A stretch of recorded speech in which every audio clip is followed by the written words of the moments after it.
గానసుధ మన TANTEX radio కార్యక్రమానికి స్వాగతం.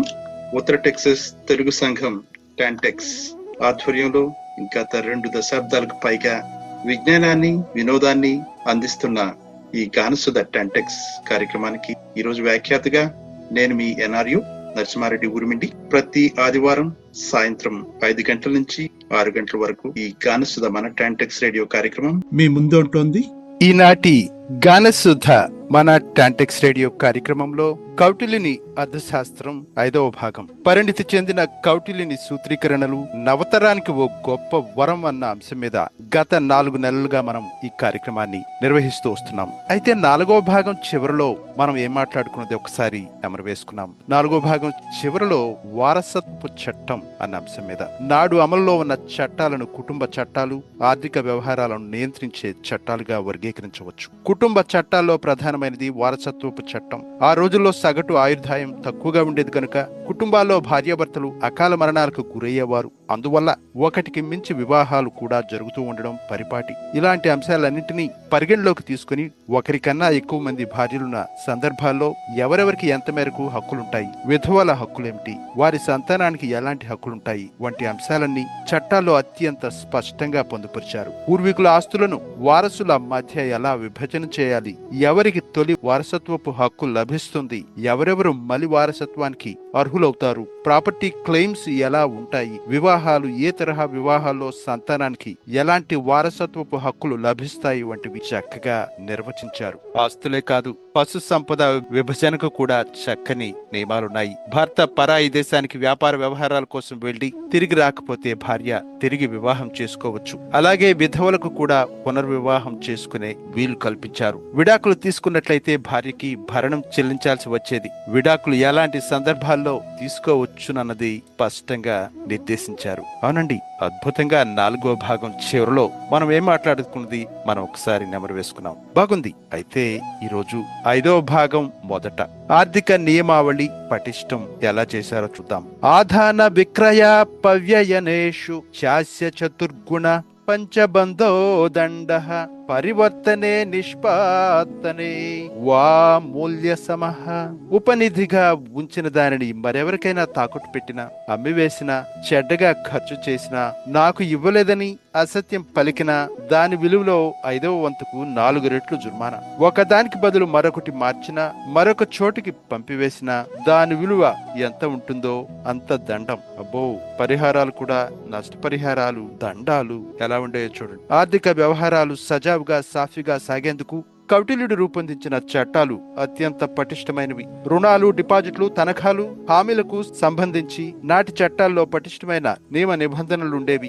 రుణాలు, తనఖాల విషయంలో షూరిటీలుగా ఎవరెవరిని అనుమతించవచ్చు, హామీలకు వర్తింప చేయాల్సిన నియమావళి ఏమిటి కూడా స్పష్టంగా నిర్దేశించారు. రుణం ఇచ్చినప్పుడు ఏ ఏ పత్రాలు తీసుకోవాల్సి ఉంటుంది, రుణగ్రహీతలు, రుణదాతల బాధ్యతలు, హక్కులకు కూడా స్పష్టమైన లక్ష్మణ రేఖలుండేవి. డిపాజిట్ పై వడ్డీ రేట్లు ఎలా ఉండాలో కూడా చాలా స్పష్టంగా నిర్దేశించారు. డిపాజిట్ రేటుకు రుణం రేటుకు మధ్య వ్యత్యాసం 2% మించి ఉండకూడదు. ఉదాహరణకు డిపాజిట్లకు 13% వడ్డీ ఇస్తున్నట్టయితే రుణంపై 15% మించి వడ్డీ వసూలు చేయకూడదు. సాధారణ రుణాలపై వడ్డీ రేటు గరిష్ట స్థాయిలో 15% ఉంటుంది.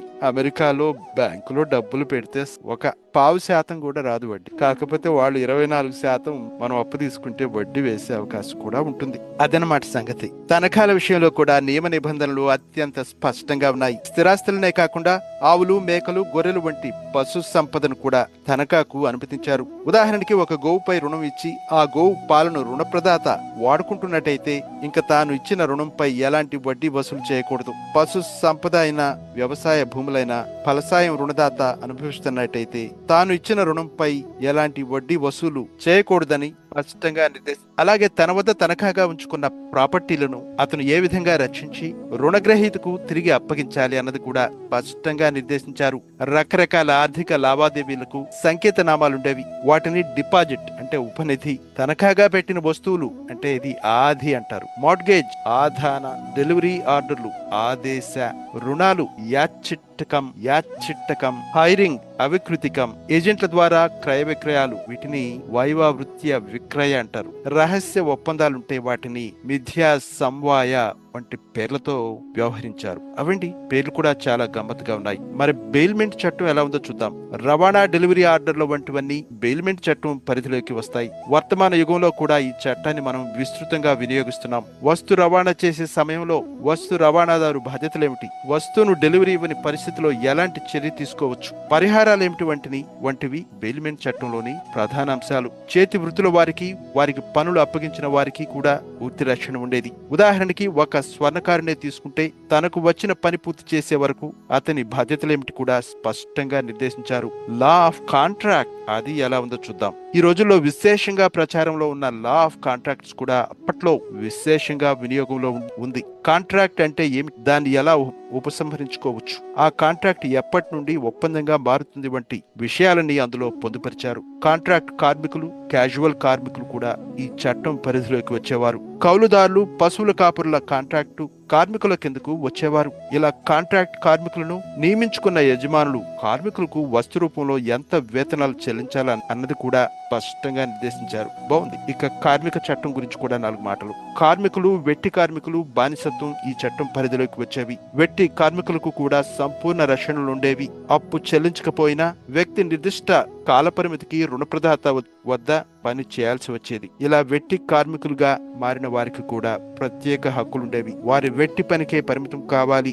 అతని వ్యక్తిగత జీవనంలో యాజమాని జోక్యం చేసుకునే వీలుండేది కాదు. ఇక భాగస్వామి చట్టాలు వర్తమాన కాలంలో వలనై ఆ రోజుల్లో కూడా భాగస్వామ్యాలుండేవి. ఇలా భాగస్వాములుగా ఉన్న వారి మధ్య స్పర్ధలు వచ్చినా, ఒకరు మరొకరిని మోసగించినా, నిధుల దుర్వినియోగానికి పాల్పడినా అలాంటి వారిపై ఎలాంటి చర్యలు తీసుకోవాలన్నది ఈ చట్టంలో స్పష్టంగా నిర్దేశించారు. మరి పరువు నష్టం చట్టం ఉన్నతాధికారులను దిగువ స్థాయి పనివారు బహిరంగంగా దూషించిన, దిగువ స్థాయి ఉద్యోగులపై అక్కసు వెళ్లగక్కుతూ దుర్భాషలాడిన, పరాయి వారి భార్యలను బహిరంగంగా నిందించిన, తనపై ఉన్న బాధ్యతలు సక్రమంగా నెరవేర్చలేకపోయినా బాధితుడు పరువు నష్టం పరిహారం కోరే హక్కు కల్పించారు. బాగుందండి. చాలా చాలా చాలా బాగుంది. అన్నిటికంటే ముఖ్యమైన అంశం సార్వకాలిక విదేశాంగ నీతి ఎలా ఉందో కూడా చూద్దాం. తస్మాన్నిత్రం అరిమిత్రం మిత్రం మిత్రం అరిమిత్రం మిత్రం చ అనంతర్యేణ భూమీనాం ప్రసజ్యతే పురస్తాత్ పశ్చాత్ పార్శ్వగ్రాహః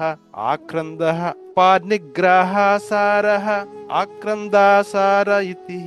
అంటే శత్రువుకు అవతల ఉన్న రాజు మిత్రుడు, వానికి అవతల ఉన్నవాడు శత్రుమిత్రుడు, వానికి అవతల ఉన్నవాడు మిత్రమిత్రుడట, వానికి అవతల ఉన్నవాడు శత్రుమిత్రమిత్రుడు. ఈ విధంగా విజిగీషువు యొక్క రాజ్యానికి ఎదుట ఉన్న రాజ్యాల అవంతర్యాన్ని బట్టి ఇవి ఏర్పడతాయంటారు. విజిగీషువునకు వెనుక దేశంలో ఉన్న రాజు పార్శ్వగ్రాహుడు, వాని వెనుక ఉన్నవాడు ఆక్రందుడు, వాని వెనుక ఉన్నవాడు పార్శ్వగ్రాహాసురుడు, వాని వెనుక ఉన్నవాడు ఆక్రందాసురుడు. విజిగీషువును మధ్య ఉన్నట్లు గ్రహించినప్పుడు మొత్తం 10 మంది రాజుల మండలం మధ్య విజిగీషువు, వాని ముందు శత్రువు మొదలైన 5 రాజులు, వెనుక పార్శ్వగ్రాహుడు మొదలైన 4 రాజులు. విజిగీషువు తన ముందు ఉన్న శత్రువుతో యుద్ధం చేస్తున్నప్పుడు వెనుక నుండి వచ్చి విజిగీషు రాజ్యంలో బాధ కల్పించేవాడు పార్శ్వగ్రాహుడు అనేవాడు. ఇతడు విజిగీషుని శత్రువుకు మిత్రుడు. పార్శ్వగ్రాహుడు ఆ విధంగా విజిగీషువుకు బాధ కల్పించకుండా అడ్డుకునేవాడు ఆక్రందుడు. అతడు విజిగీషుని శత్రువునకు శత్రువు అవడం చేత మిత్రుడు. విజిగీషువునకు సహాయం చేయకుండా వీనిని అడ్డుకునేవాడు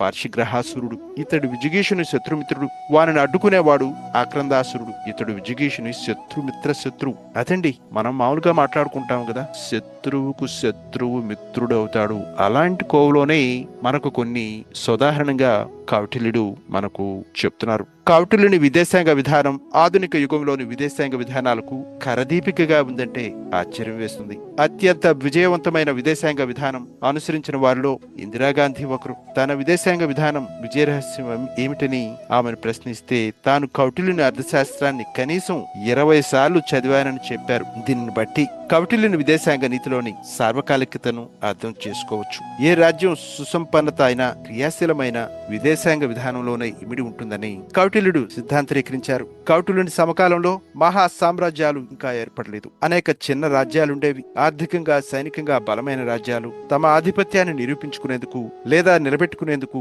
చిన్న చిన్న రాజ్యాలపై దండయాత్రలు చేసి తమ అధీనంలోకి తెచ్చుకుని సామంత రాజ్యాలుగా మార్చేవి. అలాంటి సామాజిక, రాజకీయ, ఆర్థిక వాతావరణం నేపథ్యంలో రచించిన విదేశాంగ విధానం ఇది. బాగుంది. పొరుగు దేశంతో ఎప్పుడూ ముప్పే అన్న అంశం కూడా చూద్దాం. ఎందుకది?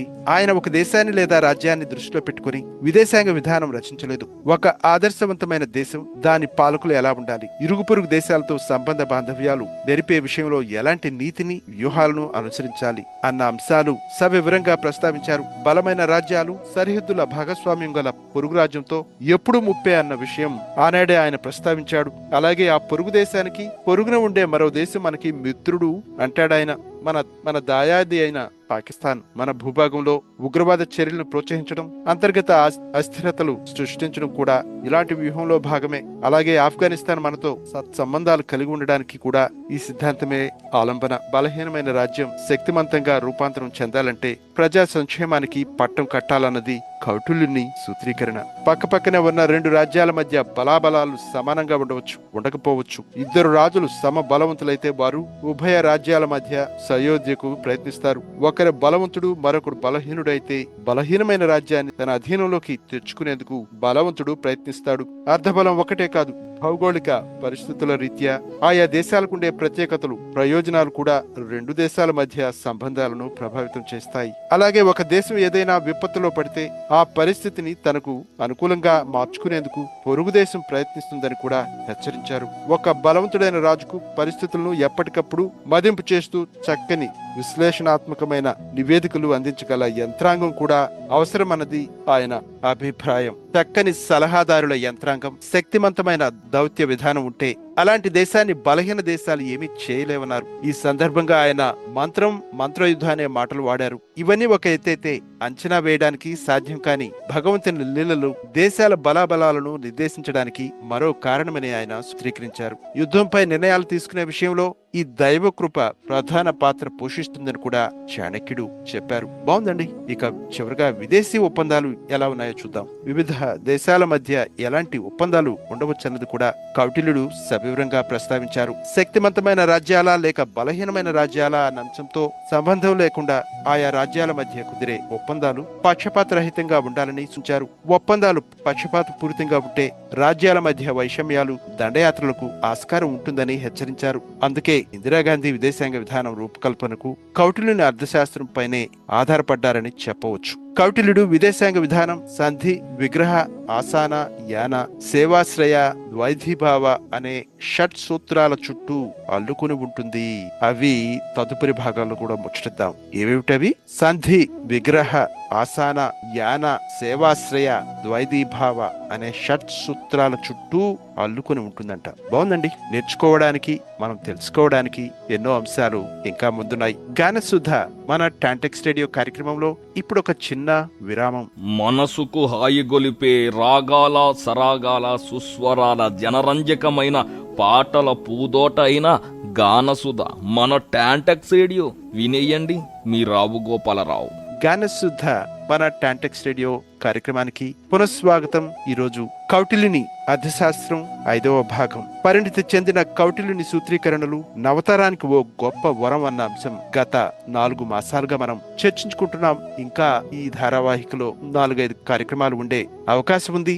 కౌటిల్యుని అర్థశాస్త్రం పూర్తిగా మనం తెలుసుకునే అవకాశం కూడా ఉంది. అయితే ఇక కౌటిల్యుని అర్థశాస్త్రంలో ఈ 6 సూత్రాల రణనీతి ఏమిటి అనేది మనం తెలుసుకున్నాం. ఇది చాలా ముఖ్యమైన భాగం. తుల్యే సంపన్న లాభే యో బలవంతం ఆక్రమ్య భూమిం అవాప్నోతి సహ అతి సంధత్తే భూమి లాభం శత్రుకర్షణం ప్రతాపం చ హి ప్రాప్నోతి దుర్బలాభ భూమి లాభే సత్యం సౌకర్యం భవతి దుర్బల ఏవ చ భూమి లాభః తత్సామంతచ్చ మిత్రభావం గచ్చతి. అదండి పెద్ద శ్లోకం. ఈ 6 సూత్రాల రణనీతి మొదలైంది. అదేమిటో కూడా మనం భావం చూద్దాం. సంపన్నమైన భూమి ఇద్దరికి సమంగా లభించినప్పుడు బలవంతుణ్ణి ఆక్రమించి ఎవడు సంపన్నమైన భూమిని పొంది ఉంటాడో అతడు అధిక లాభం పొందినవాడవుతాడు. ఎందువల్లనగా అతడు భూమిని పొందాడు, బలవంతుడైన శత్రువును దుర్బలునిగా చేశాడు, ప్రతాపం కూడా విస్తరింపచేశాడు. దుర్బలు నుండి భూమి సంపాదించడంలో సౌకర్యం ఉన్నదనే మాట నిజమే అయినా ఆ లభించిన భూలాభం కూడా దుర్బలమైనదే. శత్రువుకు అవతల సరిహద్దులలో ఉండడం చేత తనకు సహజ మిత్రుడైన ఆ దుర్బలుని శత్రువు తనకు శత్రువు అయిపోతాడు. బాగుందండి. ఇరుగు పొరుగు రాజ్యాలతో నెరిపే సంబంధ బాంధవ్యాల్లో ఎలాంటి నీతిని అనుసరించాలి, వైరి రాజ్యంపై ఎప్పుడు దాడి చేయాలి, చేయాలి, ఎప్పుడు యుద్ధానికి విరామం ఇవ్వాలి, యుద్ధ విరామ సమయంలో చేయాల్సిన పనులేమిటి, ఇవి కౌటిల్యుని విదేశాంగ విధానంలో కీలక అంశాలు. వీటిని వివరించే క్రమంలోనే కౌటిల్యుడు సంధి, విగ్రహ, ఆసాన, యాన, సేవాశ్రయ, ద్వైధీభావ అనే షట్ వ్యూహాలను చర్చించారు. కౌటిల్యుని కాలంలో వివిధ రాజ్యాల మధ్య యుద్ధాలు తరచుగా చోటు చేసుకునేవి. తన ఆధిపత్యాన్ని నిరూపించుకోవడం, ఇతర రాజ్యాలను సామంత రాజ్యాలుగా మార్చి సామ్రాజ్యాన్ని విస్తరించడం వంటి వ్యూహాలను సందర్భానికి అనుగుణంగా ఆ రోజుల్లో శక్తివంతమైన రాజ్యాలు అనుసరించేవి. యుద్ధ నీతిలో భాగంగా వివిధ రాజ్యాలు ప్రయోగించే ఈ షట్ సూత్రాలను కౌటిల్యుడు వివరంగా చర్చించారు. వికరణలు 6 అని చెప్పారు కదా షట్ సూత్రాలు. సంధి 1, 2 శక్తివంతమైన దేశాలు నిర్దిష్ట షరతులతో ఒక ఒప్పందానికి రావడమే సంధి. శాంతి ఒప్పందాల రచన, అమలులో ఇందులో కీలకం. యుద్ధం అంటే భౌతికంగాను ఆర్థికంగాను కూడా చాలా వనరులు ఖర్చయిపోతాయి. అలా ఖర్చైన వనరులను తిరిగి నిర్మించుకోవడం అంత తేలికేమీ కాదు. మరో రాజ్యంపై పోరాటం చేయాలన్నా కూడా ముందు యుద్ధంలో కోల్పోయిన ఆర్థిక, సైనిక సంపత్తిని కూడా తిరిగి కూడగట్టుకోవాలి. ఆ తర్వాత మాత్రమే మరో దేశంపై దృష్టి పెట్టడం శ్రేయస్కరం. అంతేకాదు, దండయాత్రలో స్వాధీనం చేసుకున్న రాజ్యాన్ని సర్వతోముఖంగా అభివృద్ధి చేయాల్సిన బాధ్యత కూడా రాజుపై ఉంటుంది. ఇందుకోసం భారీ ఎత్తున నిర్మాణ సంక్షేమ కార్యక్రమాలు చేపట్టాలి. 2 యుద్ధాల మధ్య అవసరమైనంత విరామం తీసుకున్నప్పుడే ఇది సాధ్యం. ఈ విరామం తీసుకునేందుకు వెసులుబాటు కల్పించుకోవడమే సంధి లక్ష్యం. ఖర్చు కాగా మిగిలిన వనరులను ప్రజల అభ్యున్నతికి, సంక్షేమానికి సద్వినియోగం చేయడంలో సంధి కీలకం అవుతుందని కౌటిల్యుని సిద్ధాంతం. ఇరుగు పొరుగు రాజ్యాలతో అవసరమైన ఘర్షణలు నివారించాలన్నది ఈ సిద్ధాంతంలోని మర్మం. 2 బలీయమైన రాజ్యాల మధ్య స్థిరమైన శాంతి స్థాపనకు సంధి ఉపయోగపడుతుంది. ఇలా సంధి కుదుర్చుకునే సమయంలో స్వప్రయోజనాలు కొన్నింటిని త్యాగం చేయాల్సి ఉంటుందని కౌటిల్యుడు అంటారు. ఈ సంధి అనేది తాత్కాలికం కావచ్చు లేదా శాశ్వతం కావచ్చు. బాగుందండి. ఇక విగ్రహ, శత్రు రాజ్యాలపై ఎలాంటి యుద్ధాలు చేయవచ్చనేది విగ్రహం సూచిస్తుంది. యుద్ధాలు 3 రకాలు: బహిరంగ యుద్ధం, ప్రచ్ఛన్న యుద్ధం, అప్రకటిత యుద్ధం. శత్రు రాజ్యంతో ముఖాముఖి పోరాడం బహిరంగ యుద్ధం. దొంగ దెబ్బ తీసే లక్ష్యంతో పొరుగు దేశంలో అస్థిరత సృష్టించడం ప్రచ్ఛన్న యుద్ధం. ఉగ్రవాద, విచ్ఛిన్నకర, సంఘ విద్రోహ శక్తుల కార్యకలాపాలకు ఆజ్యం పోయడం ద్వారా పొరుగు దేశంలో అశాంతి, అస్థిరతలు రేకెత్తించడం ఇందులో ప్రధానం. ఇదేనండి ప్రాక్సీ వార్లు అంటూ ఉంటాం కదా. ఇలాంటి కార్యకలాపాలను ప్రోత్సహించడం విదేశాంగ విధాన వ్యూహంలో భాగమేనని పాకిస్తాన్ మాజీ అధ్యక్షుడు మొషారఫ్ అప్పట్లో అన్నారు. నిజమే కదా. ముందస్తుగా ఎలాంటి ప్రకటన చేయకుండానే శత్రురాజ్యంపై మెరుపుదాడి చేయడం లేదా ఆకస్మికంగా విరుచుకుపడ్డాన్ని అప్రకటిత యుద్ధంగా చెబుతారు. మంత్రయుద్ధం కూడా విగ్రహంలో ఒక భాగం. పూర్తిస్థాయి యుద్ధానికి దిగే ముందు మిత్ర రాజ్యాల సహకారంతో దౌత్యపరమైన మంత్రాంగం నెరపడం, శత్రు రాజ్యాన్ని మానసికంగా బలహీనపరిచి ఇతర దేశాల నుంచి దూరం చేయడానికి ఈ మంత్రయుద్ధం చక్కగా ఉపయోగపడుతుంది. తర్వాత అసాన, యాన అనే షట్సూత్రాలలో భాగమైన వాటిని కూడా చూద్దాం. యుద్ధానికి ముందు మౌనం పాటించడాన్ని ఆసానగాను, యుద్ధానికి సన్నద్ధం కావడాన్ని యానగాను కౌటిల్యుడు వ్యవహరించారు. యుద్ధం నుంచి శాంతి సాధనకు, శాంతి నుంచి యుద్ధం ప్రకటించడానికి మధ్య సమయంలో పాటించే వ్యూహమే ఆసాన. యుద్ధం మధ్యలో వచ్చే విరామం అన్నమాట.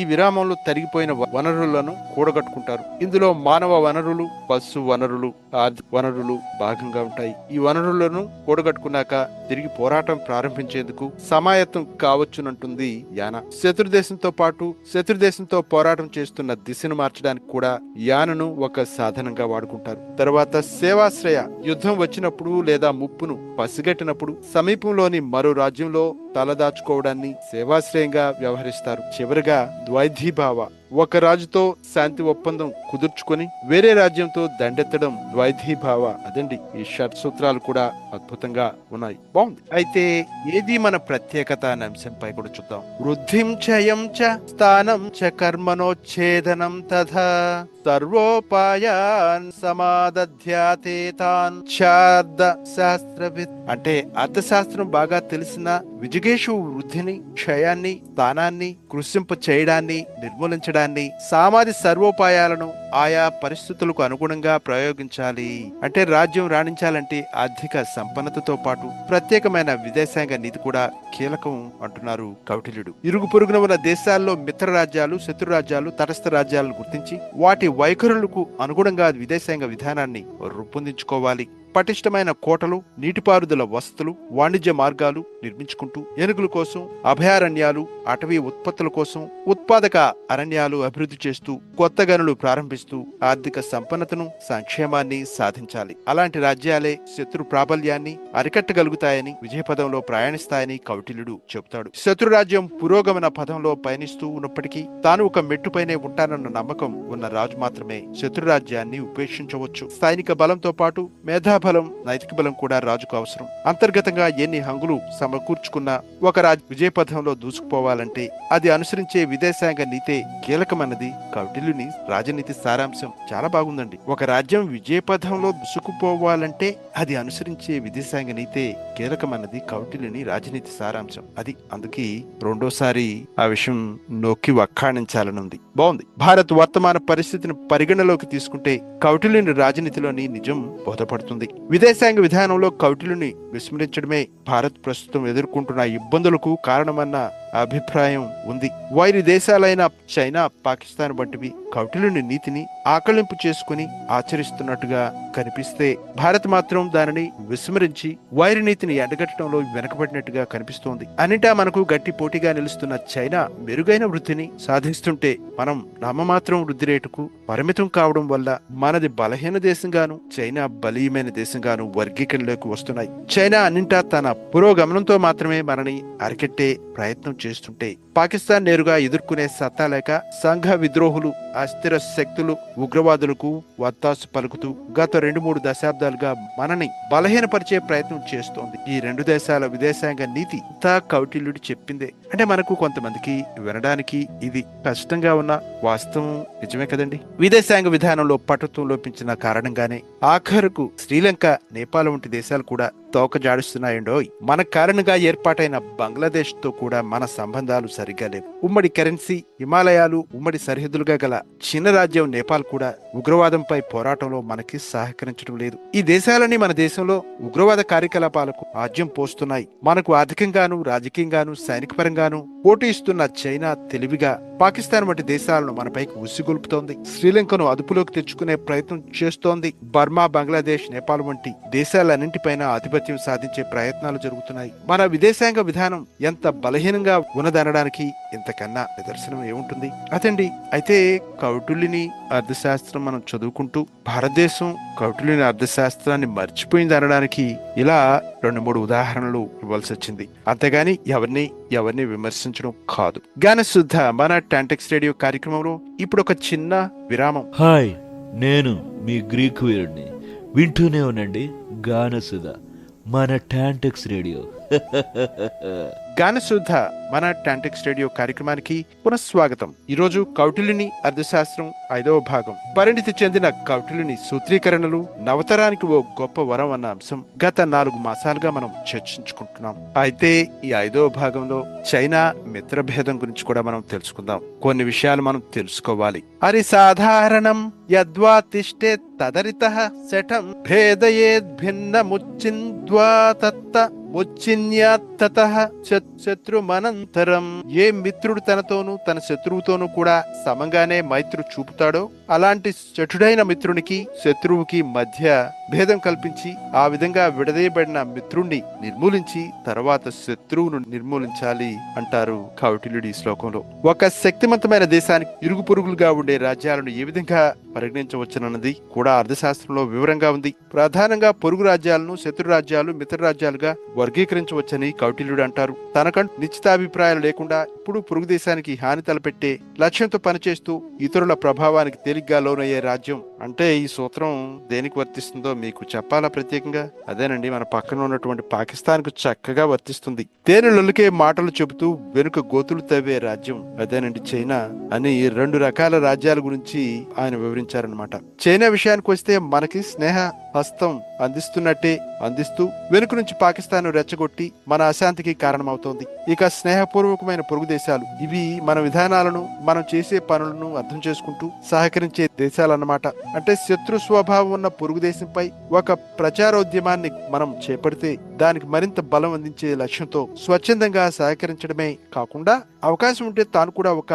ప్రచారోద్యమాన్ని ప్రారంభించే దేశం అన్నమాట. పొరుగు దేశంతో యుద్ధం ఏర్పడితే స్నేహపూర్వకమైన ఒప్పందం కుదుర్చుకుని సైనిక సహాయం అందిస్తూ సహాయకారిగా ఉండే దేశం అన్నమాట. ఈ రెండు రకాల పొరుగు రాజ్యాలకు భిన్నమైనవి సామంత రాజ్యాలు. అంటే ఆ దేశానికి చెందిన రాజు స్వచ్ఛందంగా బలమైన దేశానికి మద్దతు ప్రకటిస్తూ వారికి అన్ని రకాలుగాను సహాయ సహకారాలు అందించే రాజులు అన్నమాట. ప్రస్తుతం మన పొరుగు దేశాల్లో ఈ వర్గీకరణలోకి వచ్చే దేశం ఒక్కటి కూడా లేదంటే ఆశ్చర్యం కలుగుతుంది. మరి ఇవి కాకుండా ప్రకృతి వైపరీత్యాలు, ఇతరత్ర అంతర్గత కల్లోలాల కారణంగా బలహీనపడిన రాజ్యం ఏ క్షణంలో ఎవరి ప్రభావానికి లోను కాగల పొరుగుదేశంగా పరిగణించాలని, బలహీనంగా ఉంటూ ఎవరి మద్దతు లేని రాజ్యాన్ని ఇతరుల ప్రభావానికి తేలి లోను కాగల రాజ్యంగాను, బలహీనంగా ఉన్నా ఎవరిదైనా మద్దతు ఉన్నట్టయితే మరింత బలహీనం చేయగల అవకాశం ఉన్న పొరుగు రాజ్యంగా ఉంచాలని కౌటిల్యుడు చిత్రీకరించారు. అధర్మంగాను ప్రవర్తిస్తూ ఇతరులకు ఎప్పుడూ హాని తలపెడుతూ ఆర్థికంగా కూడా అసంతృప్తుడుగా ఉండి బలహీనమైన మంత్రి మండలితో పరిపాలన సాగిస్తున్న రాజును తేలిక చేసుకోగలవాడుగా పరిగణించాలని చెప్పారు కౌటిల్యుడు. కౌటిల్యుని సూత్రాలను చైనా బాగా వంట పట్టించుకున్నట్టుగా మనకైతే కనిపిస్తుంది. అందులో ఆశ్చర్యం అస్సలు లేదు. ఒక శక్తివంతమైన పొరుగు దేశాన్ని ఎప్పుడైనా శత్రువుగానే పరిగణించాలని కౌటిల్యుడు చెప్తాడు. శక్తివంతమైన పొరుగు దేశం అంటే ఇరుగు పొరుగు దేశాల్లో మంచి పలుకుబడి కలిగి ఉండి వ్యక్తిగత ప్రాబల్యంతో సత్పరిపాలన అందిస్తూ అన్ని రకాల వనరులు పుష్కలంగా ఉన్న దేశం అన్నమాట.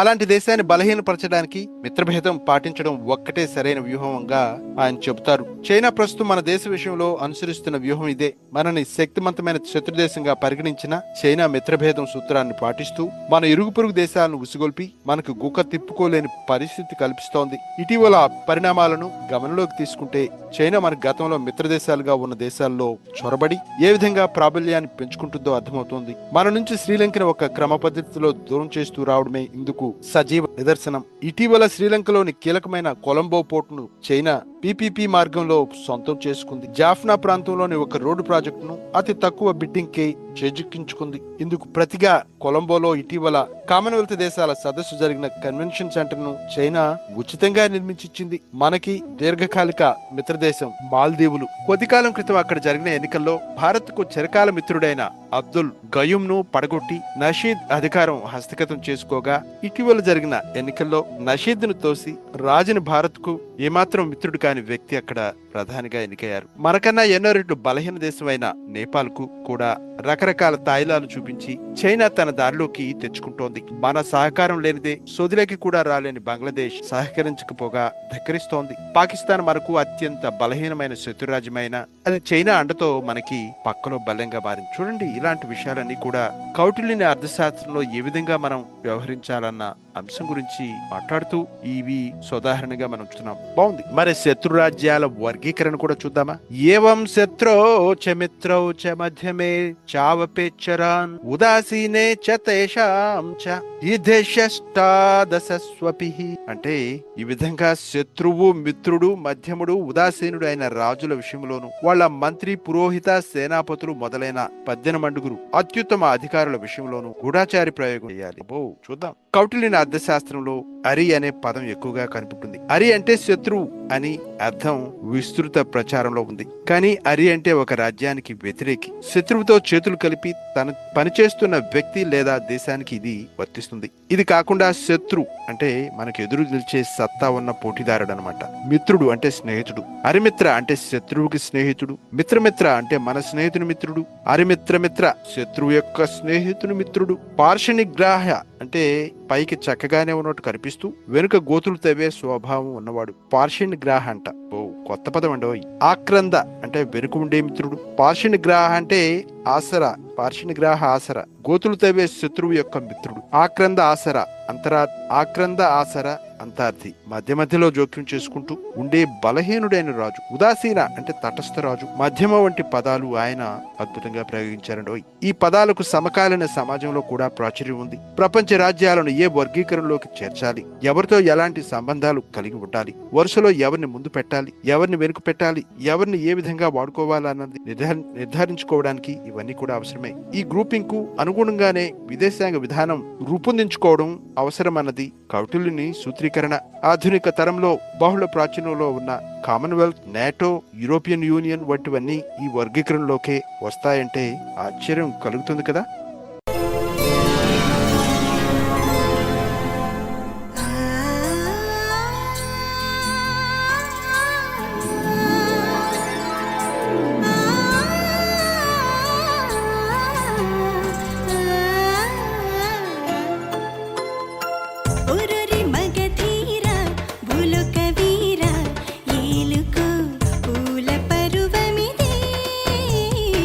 ಹೊಸೊಸಿ ನಿಂಗಿತಾರ ಶೃಂಗಾರಧಾರ చేరుకు హాయి సమయమిదే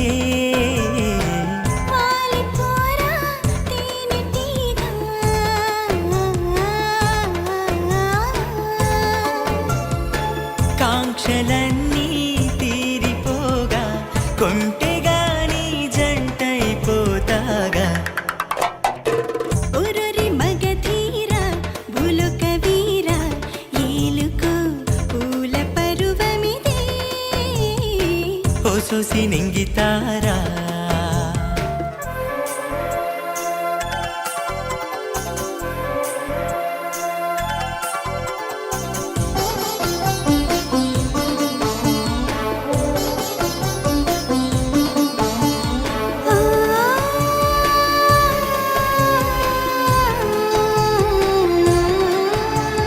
మనసే నిమిరి నిమిరి మగ పొత్తుల్లోన వాలింది నమలేక సొగసె తడిమి తడిమి నిన్నెత్తుకుపోన మాయాలో కందాక మనసే నిమిరి నిమిరి మగ పొత్తుల్లోన వాలింది నమలేక సొగసె తడిమి తడిమి నిన్నెత్తుకుపోన మాయాలో కందాక జన్మాల బంధం ఫలించగా చేరానిలాగా నీ చెంతగా లోకాలే దాటేశా నీ ప్రేమే నాకు లోకంగా ఉరురి ఉరురి ఉరురి మగధీర భూలోక వీర ఏలుకో పూల పరువమిదే ಹೊಸೊಸಿ ನಿಂಗಿತಾರ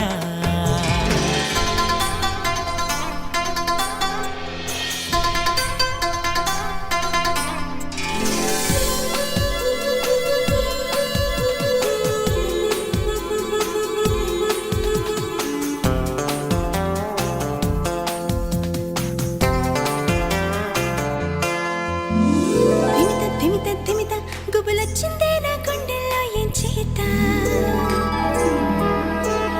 కడత నడత కొరత తెరచాటయ్యేలా చిక్కవే నా చేత ధిమిత ధిమిత ధిమిత గుబులొచ్చిందే నా గుండెల్లో ఏం చేత కలత నలత కొరత తెరచాటయ్యేలా చిక్కవే నా చేత తరాల తాపం తరించగా తయారయింది తరులత రవ్వంత నీ చింత తీర్చేస్తా రావి కొండంత ఎన్నడు చూడని ఉల్లాసంగా తుళ్ళను మనసంతా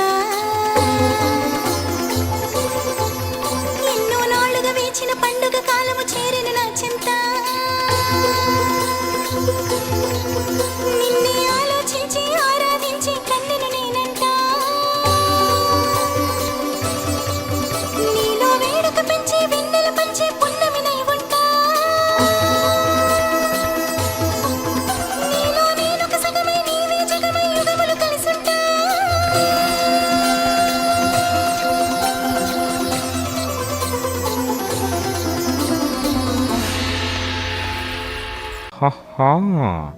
గనసుదా గనసుదా గనసుదా మన టెంటెక్స్ రేడియో వినండి, చాలా బాగుంటుంది ఏంటో. శాంతికి నిబంధనలు.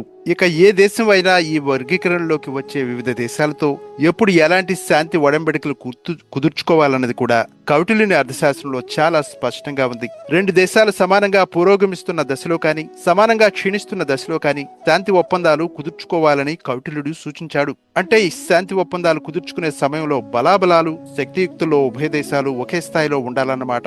అభివృద్ధిలో శత్రువు కన్నా పైచేయి సాధించి అతన్ని అంతమొందించవచ్చు అన్న నమ్మకం కలిగినప్పుడు తనకు గల అదనపు లాభాలను పరిగణలోకి తీసుకుని శాంతి ఒప్పందాలు కుదుర్చుకోవచ్చునని కూడా ఆయన అంటారు. శత్రువును నేరుగా ఢీకొట్టగల సాహసం చేయలేని స్థితిలో ఉన్నప్పుడు అతని వినాశానికి రహస్యంగా పావులు కదపడం కూడా తప్పు కాదంటాడు ఆయన. కోసం గూఢాచారులను తయారు చేసి శత్రుదేశంలోకి పంపించాల్సి ఉంటుంది. అలాంటి గూఢాచారులకు మంచి జీతభత్యాలిచ్చి విధ్వంసక కార్యకలాపాల్లో తగు శిక్షణ ఇచ్చి శత్రుదేశంలోకి పంపాలని ఆయన సూచించారు. అంతేకాదు శత్రువుపై ఎలాంటి సమయంలో యుద్ధం ప్రకటించవచ్చు నిర్వహించవచ్చు.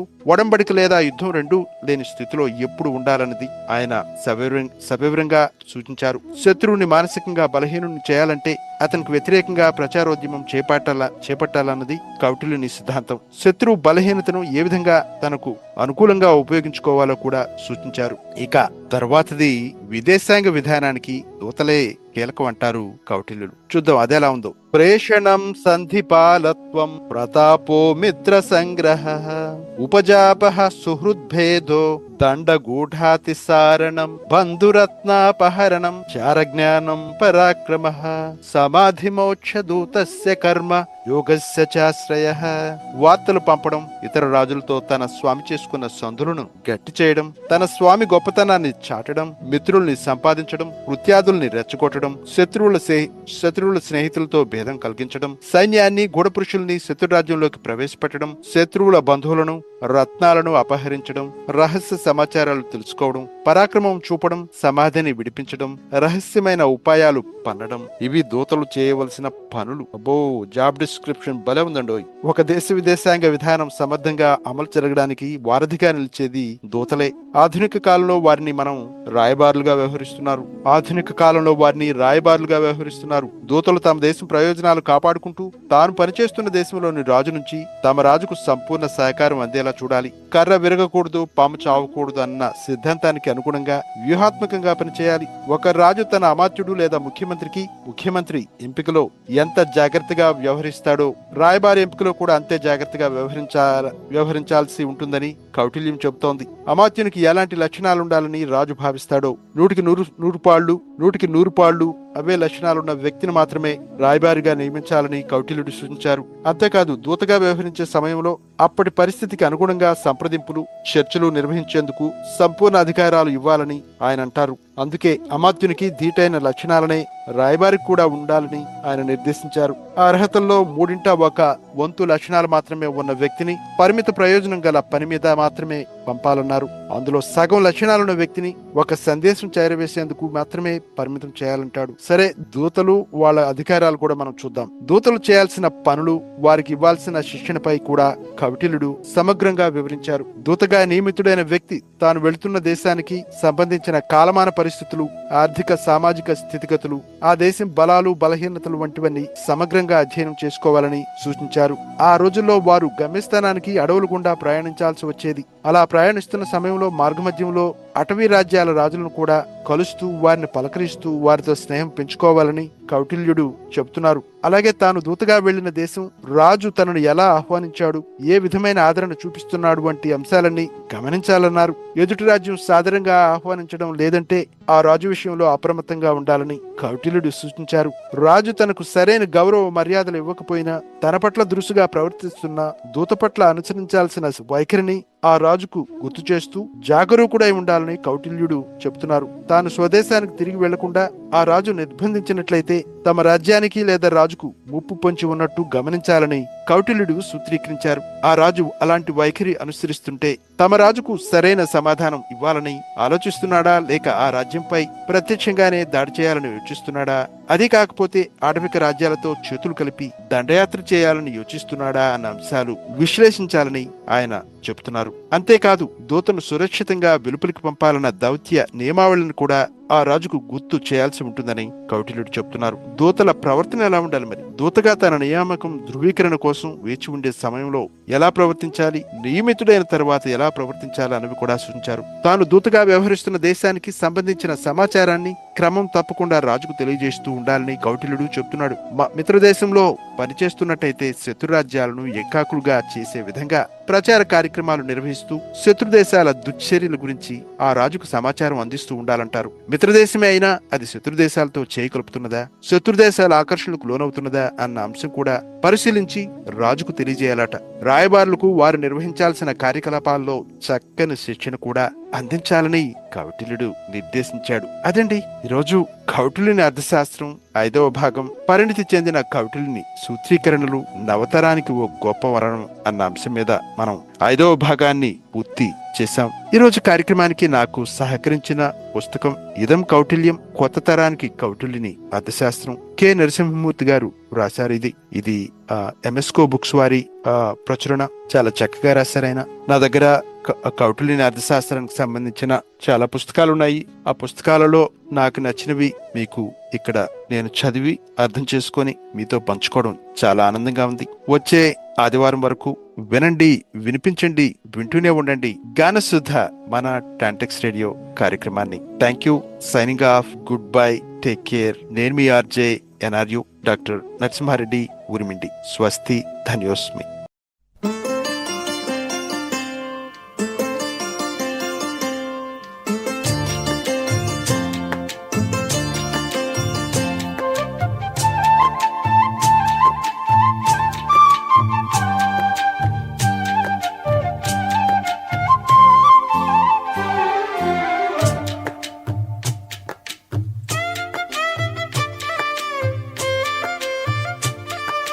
పూసింది పూసింది పున్నాగా, పూసంత నవ్వింది నీలాగా.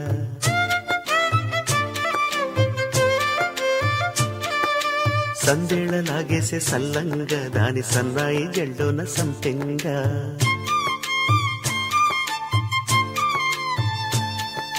ముల్లో కాలే కుప్పెలై జడ కుప్పెలై,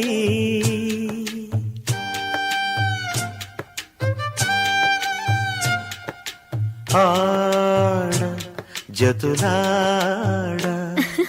పూసింది పూసింది పున్నాగా, పూసంత నవ్వింది నీలాగా. సందేళ లాగేసే సల్లంగా, దాని సన్నాయి జల్లోన సంపెంగా.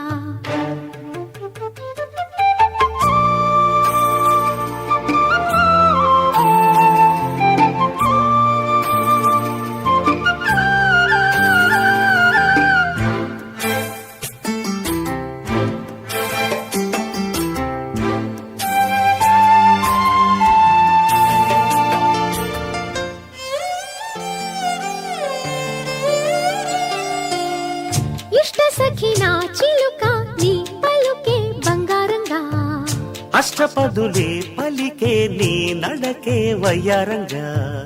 కలిసొచ్చేటి కాలాల కౌగిళ్లలో కలలొచ్చాయిలే, కలలొచ్చేటి నీ కంటి పాపాయిలే కథ చెప్పాయిలే. అనుకోని రాగమే అనురాగ దీపమై, వలపన్న గానమే ఒక వాయులీనమే. మది పాడి పూసింది పూసింది పున్నాగా, పూసంత నవ్వింది నీలాగా.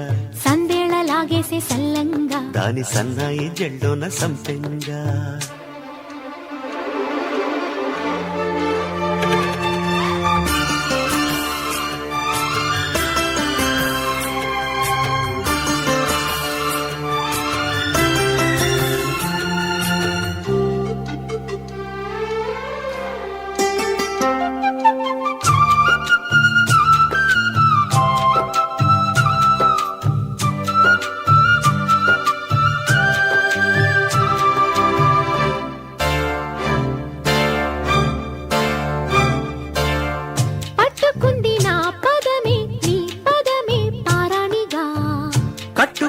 నా కవితే నీ కళలే కళ్యాణిగా. అరవిచ్చేటి ఆ పేరి రాగాలకే స్వరమిచ్చావులే, ఇరు తీరాల గోదారి గంగమ్మకే అలలిచ్చావులే. అలయంకి పాటలే ఇలా పూల తోటలై, పసి మొగ్గ రేకులే పరువాల చూపులై. పూసే విరబూసే పూసింది పూసింది పున్నాగా, పూసంత నవ్వింది నీలాగా. సందేళ లాగేసే సల్లంగా, దాని సన్నాయి జెండోన సంపెంగా. ముల్లో కాలే కుప్పెలై జడ కుప్పెలై, ముల్లో కాలే కుప్పెలై జడ కుప్పెలై. ఆడ జదురాడ పూసింది పూసింది పున్నాగా పూసంత నవ్వింది నీలాగా సందేళ లాగేసే సల్లంగా దాని సన్నాయి జెండోన సంపెంగా. టాంటెక్స్ ప్రకటనలు.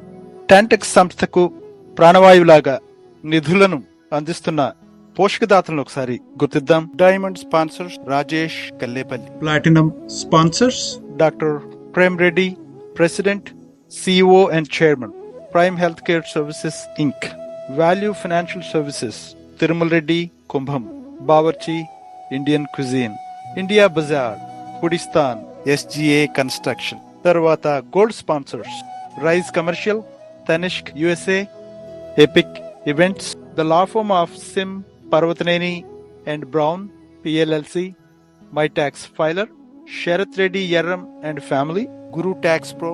తర్వాత silver sponsors rhythm soft, hashtag India, Indian authentic food, Eldorado pet hospital, safe haven psychiatry, Quebec solutions, Nawab Hyderabadi house, doctor Narasimha Reddy Burimindi, LN Koya CPI LLC, Ajay Reddy and family, Frisco dental hub. అవండి diamond, platinum, gold and silver sponsors. TANTEX సంస్థకు ఈ పోషకదాతలందరూ కూడా కలిసి ప్రాణవాయువు లాంటి నిధులను అందిస్తున్నారు. వీళ్ళందరికీ ప్రత్యేకమైనటువంటి కృతజ్ఞతలు. మాణిక్య వీణాము ఫలాలయంతి మదాలసాం మంజులవాగ్విలాసాం మహేంద్ర నీలద్యుతి కోమలాంగీ మాతంగ కల్యాం మనసా స్మరామి. చతుర్భుజే చంద్రకళావతంసే కుచోన్నతే కుంకుమరాగశోనే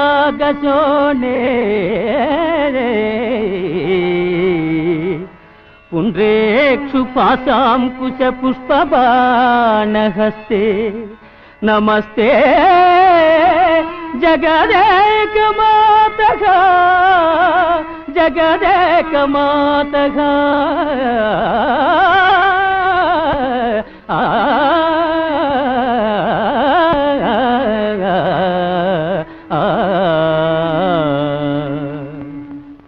మాతా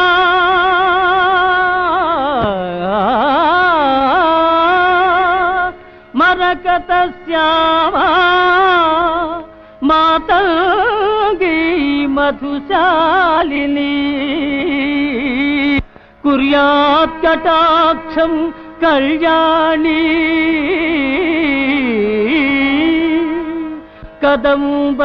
కదంబవనవాసిని.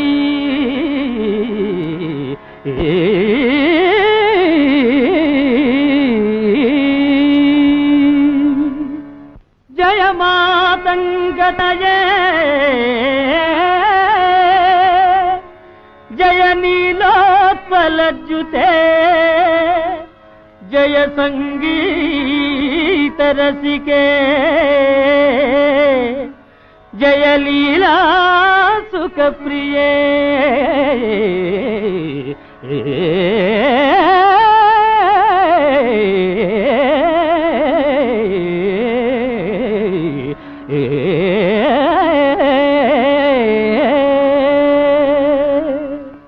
జయ జనని సుధా సముద్రాంతరుజన్మణి ద్వీప సంరూఢ బిల్వాటవీ మధ్య కల్పద్రుమా కల్ప కాదంబ కాంతారవాస ప్రియే కృత్తివాస ప్రియే. సాదరారబ్ధ సంగీత సంభావనా సంభ్రమాలోలనీ పస్త్రగాబద్ధ చూళీ సనాధత్రికే సానుమత్పుత్రికే శేఖరీభూత సీతాంశురేఖా మయూఖావళి నద్ధ సుస్నిగ్ధ లీలాలక శ్రేణి శృంగారితే లోక సంభావితే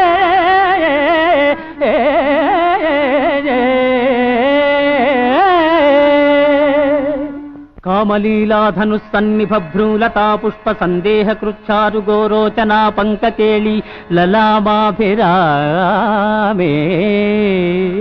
సురామే రమే